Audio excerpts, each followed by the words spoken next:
Price Lord. கர்த்தருக்கு ஸ்தோத்திரம். எல்லாரும் நல்லா இருக்கீங்களா? மகிழ்ச்சியா இருக்கீங்களா? இந்த நாளிலும் நாம் தேவனுடைய வார்த்தைக்கு கடன் செல்வோம், ஜெபிப்போம். அன்பின் பரலோக பிதாவே, இந்த நாளுக்காக நன்றி. இந்த நாளை ஆசிர்வதியும். இந்த நாளும் கூட இந்த வார்த்தையை பகிர்ந்து கொள்ளும்போது ஆவியான கூட பேசும். இந்த வாரத்தில் அன்று கேட்குற அந்த மெசேஜை கத்தாவே அநேகருக்கு ஆசீர்வாதம், எங்களுக்கு ஆசீர்வாதமாக்கி தரும். அநேகர் ஆண்டவரே ஒரு ஸ்டேட்லையும் ஒரு கண்ட்ரிலையும் இருந்து வார்த்தை கேட்குற மக்களோடு பேசும். ஆலயத்துக்கு செல்ல முடியாத படிக்கிற மக்கள் இந்த வசனத்தை கேட்டு இந்த யூடியூப் சேனல் மூலமாக என்னுடைய வார்த்தை கேட்டு மனம் திரும்பி ரட்சிக்கப்பட உதவி செய்யும். இயேசு நாமத்தில் நல்ல பிதாவே, ஆமென். அன்பாவிலே, இந்த நாளுக்காக தந்துள்ளப்பட்ட வேத பகுதி அது புலம்பல் 3ஆம் அதிகாரம், புலம்பல் புஸ்தகம் 3ஆம் அதிகாரம் 24-25. கர்த்தர் என் பங்கு என்று என் ஆத்துமா சொல்லும், ஆகையால் அவரிடத்தில் நம்பிக்கையாயிருப்பேன். தமக்கு காத்திருக்கிறவர்களுக்கும் தம்மை தேடுகிற ஆத்துமாவுக்கும் கர்த்தர் நல்லவர். அன்பாவிலே, கர்த்தர் என் பங்கு என்று என் ஆத்துமா சொல்லும் என்று இங்கே சாலமோன் இங்கே சொல்லுகிறார். எரேமியாவின் புலம்பல், எரேமியா அவர் இங்க எழுதுகிறார். பாத்தீங்கன்னா அன்பாவிலே, கர்த்தர் என் பங்கு என்று என் ஆத்துமா சொல்லும். கர்த்தர் நமக்கு பங்காக இருக்கும்படியாக நாம் விரும்புகிறோம். அவர் எப்படியாக நமக்கு பங்காக இருக்கும்படியாக நம்ம எடுத்துக்கொள்ள முடியும் அப்படின்றால், நமக்கு ஏதாவது நம்முடைய சொத்து, நம்முடைய சம்பத்து, நம்முடைய பணம் எல்லாமே எனக்கு ஒரு பங்கு கொடுங்கன்னு சொல்லி கேட்குறோம். சொத்துல பாதி பிரித்து கேட்போம். இல்லை ஏதாவது ஒரு ப்ராப்பர்ட்டி சேல்ஸ் பண்ணால் அதில் அதுக்கு பங்கு கொடுங்கன்னு கேட்போம். இல்லை ஏதாவது ஒரு காரியம் நமக்கு இருக்கும்போது ஷேர் பண்ணுவோம். ஷேர் பண்ணி நமக்கு வச்சிருக்கிற காரியங்களை என்னங்கிறத கேட்டு வாங்கிப்போம். அது உரிமையோடு கேட்டு வாங்குறோம். அதே போலதான் எரேமியா சொல்றாரு புலம்பல் புஸ்தகத்துல, கர்த்தரின் பங்காக இருக்கிறார் என்று என் ஆத்துமா சொல்லுங்கிறார். இப்போ எந்த அளவுக்கு ஆண்டு மேல நம்பிக்கை வச்சிருந்தா இந்த உலகத்தெல்லாம் விட்டுட்டு கணவன், மனைவி, பிள்ளைகள், சொத்து, சுகம், நம்முடைய என்னெல்லாம் நமக்கு ஷேர் ஹோல்டரா நம்ம வச்சிருந்த நம்ம ஷேர் பண்ணி நமக்கு ப்ராஃபிட் இருந்தால் கூட அதெல்லாம் நம்ம நினைச்சு நமக்கு ஒரு பங்கா இருக்குன்னு சொல்லி நம்ம நம்பிக்கை கொண்டு இருப்போம்.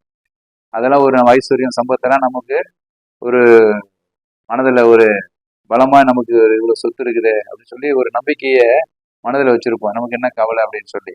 ஆனா இதெல்லாம் இழந்து போனாலும், இதெல்லாம் அழிஞ்சு போனாலும், ஆனா எனக்கு ஒரு பங்கு ஒன்று இருக்குது. அது எதுன்னா அது கர்த்தர். அவர் தான் எனக்கு எல்லாமே. ஆண்டவர் இல்லாம நமக்கு எதுவும் கிடைக்காது அப்படிங்கிற முழு நம்பிக்கையை இங்க புலம்பல் புஸ்தகத்துல பார்க்கிறோம். ஆகையால் அவரிடத்தில் நான் நம்பிக்கை கொண்டிருப்பேன் என்று இங்க சொல்லப்பட்டிருக்குது.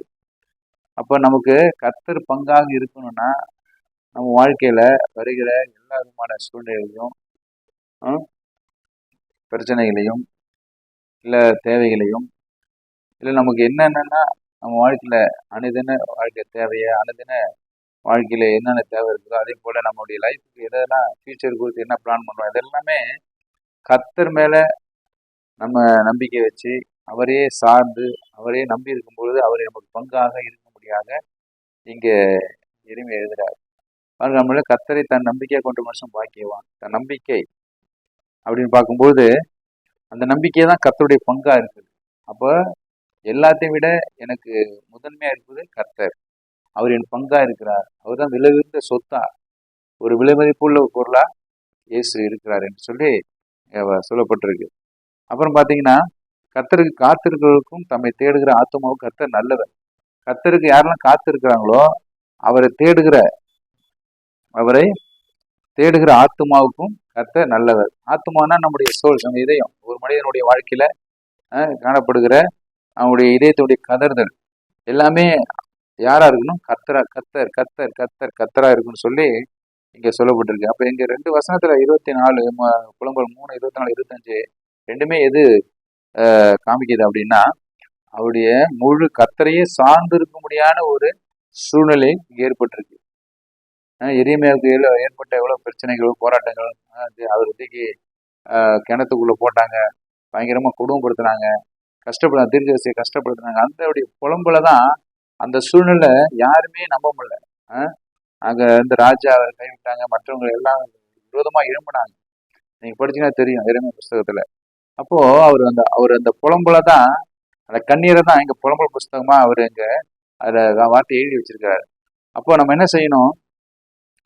அந்த புலம்பல் கர்த்தருடைய பாதத்துல, கர்த்தருடைய சன்னதியில சென்று ஜெபிக்கிற ஒரு ஜெப விண்ணப்பம் தான் இங்க அவரு புலம்பல் 3ல 24-25 அவர் எழுதுகிறார்.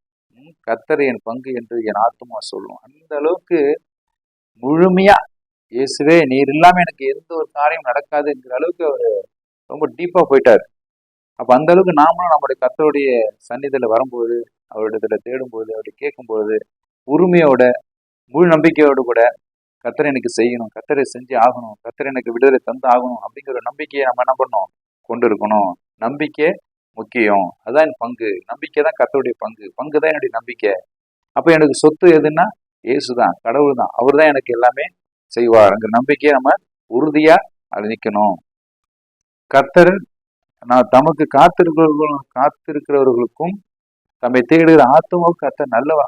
பாருங்க, அப்படி தேடும்போதுதான், கர்த்தர் பங்கா நினைச்சு நம்ம அவரை நேசிக்கும் போதுதான், அன்பு செலுத்தும் போதுதான், அவர் நோக்கி கூப்பிடும் போதுதான், கதரும் போதுதான், நம்முடைய பிரச்சனைகளை, பாடுகளை, உபத்திரங்களை, வியாதிகளை சொல்லும் போதுதான், நமக்கு வருகிற எல்லா நெருக்கத்தையும் கர்த்தர்கிட்ட கொண்டு போய் வச்சு ஜெபிக்கும் போதுதான் கர்த்தர் நமக்கு நல்லவராக, நம்ம ஆத்மாவுக்கு நல்லவராக காணப்படுகிறார்.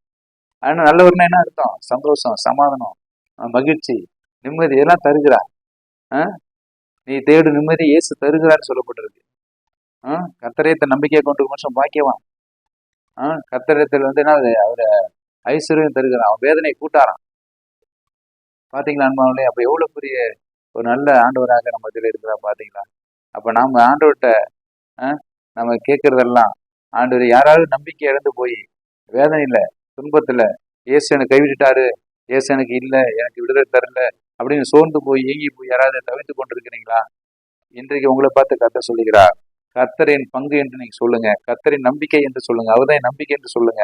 அப்புறம் அவர் தேடுகிற ஆத்துமாவுக்கு கர்த்தர் நல்லவராக இருக்கிறார் என்று நம்புங்க என்று சொல்லி எரேமியா தீர்க்கதரிசி நமக்கு இந்த புலம்பல் புஸ்தகம் மூலமாக உணர்த்துகிற அன்பார்களே, வெளிப்படுத்துகிற அன்பார்களே. ஆனால் இந்த நாளிலும் கூட உங்களை ஆண்டு நோக்கி உங்களை பார்க்க சொல்கிறார், நீர் என் நம்பிக்கை, நான் உன் பங்கா இருக்கிறேன், நான் உன் கர்த்தரா இருக்கிறேன், நான் உனக்கு நம்பிக்கையா இருக்கிறேன், நீ கவலைப்படாது என்று நம்மளை ஆற்றுகிறார், தேட்டுகிறார். அன்பார்களே, ஆண்டு நோக்கி ஜெபிப்போம், ஆண்டு நோக்கி சொல்லுவோம். இந்த நாளிலும் நம்முடைய பாவத்தை ஆண்டு அறிக்கையிடுவோம். நம்மளுக்கு தடையா இருக்கிற காரியம் என்ன, நமக்கு பிரச்சனை கொண்டு வர காரியம் என்ன, பாவத்து நிமித்தம் வருகிறதா, சாபத்து நிமித்தம் வருகிறேன்னு சொல்லி நம்ம ஜெபிக்கலாம். ஆண்டு நோக்கி சொல்லி ஒப்பு கொடுத்து ஜெபிப்போமா? ஜெபிக்கலாம். அன்பின் பரலோக பிதாவே, நாளுக்கு நன்றி. நாளை ஆசிரியர், நாளை பலப்படுத்தி காத்துக்கொள்ளும். கர்த்தர் பங்கா இருப்பதற்காக ஸ்தோத்திரம். நாளிலும் கூட இந்த செய்தி கேட்ட மக்களோட தொடர்ந்து பேசி கிரியை செய்யும் மனநல கொண்டு வரும். எல்லாவற்றையும் இயேசு நாமத்தில் நல்ல பிதாவே, ஆமேன். ஆசீர்வாதம் கர்த்தர் இயேசு சொல்லி கிருபையும் பிதாவுடைய அன்பும் அந்நியமும் அரவணைப்பும் பாதுகாவலும் இப்போது எப்போது நம்மளும் கூட உங்களை ஆசீர்வதித்து வழிநடத்தி காப்பாராக. ஆமேன், ஆமேன். God bless you. கர்த்தர் உங்களை ஆசீர்வதிப்பார்.